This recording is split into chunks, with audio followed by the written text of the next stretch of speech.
और उधर गुजरात के अरावली में मेश्वो नदी में फंसे कुछ लोगों को बचाने का काम तेज कर दिया गया है। वहां पर भारी बारिश के कारण नदी उफान पर आ गई और बताया गया कि उसमें 14 लोग फंस गए,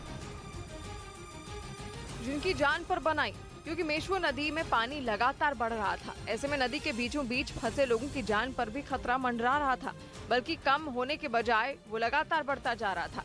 इन हालात में लोगों का रेस्क्यू करने के लिए एसडीआरएफ की टीम वहां पहुंची और नदी में फंसे लोगों को बाहर निकालने का काम शुरू किया।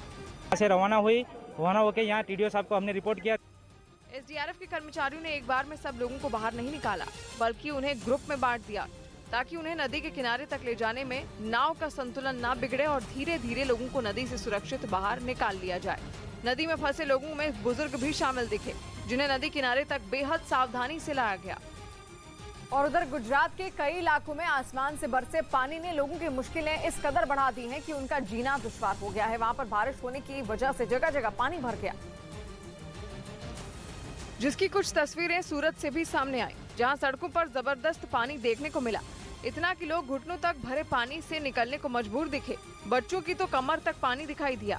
इन हालात में सड़कें कहीं गुम सी दिखाई दी और ये पता लगाना मुश्किल हो गया कि कहां गड्ढा है और कहां ब्रेकर, यानी कि जरा सा संतुलन बिगड़ने का मतलब है गहरी चोट को बुलावा देना। बारिश सब जगह पे ये सबको नुकसान करके जाती है। केवल सड़कें ही नहीं, इस पानी में कई इमारतें भी गुम दिखाई दी।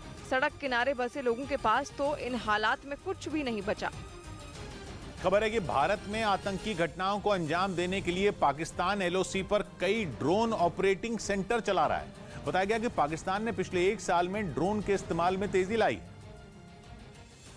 और खबर है कि इसके लिए पाकिस्तान ने भारतीय सीमा के पास अलग अलग जगहों पर 6 ड्रोन ऑपरेटिंग सेंटर बना रखे हैं, जहां आतंकियों को ड्रोन उड़ाने की ट्रेनिंग दी जाती है ताकि वो उनके जरिए आतंकी घटनाओं को अंजाम दे सकें। बताया यह भी गया कि पाकिस्तान के पास तुर्की का बायरख्तार TB2 ड्रोन भी है, जिसकी गिनती दुनिया के सबसे आधुनिक और घातक हथियारों में की जाती है।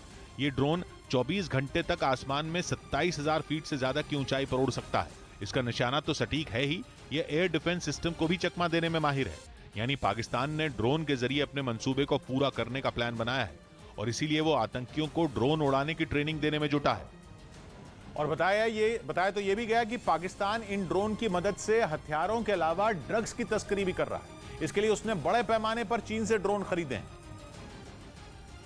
जिनके बारे में दावा है कि वो न सिर्फ रडार की नजर से बचकर लंबा सफर तय करने में सक्षम है, बल्कि ज्यादा विस्फोटक भी अपने साथ ले जा सकते हैं। वहीं सुरक्षा एजेंसियों के सूत्रों के मुताबिक पाकिस्तान ने पिछले कुछ महीनों में चीन से कई लड़ाकू ड्रोन खरीदे हैं, जिनकी तैनाती वो LOC पर कर रहा है।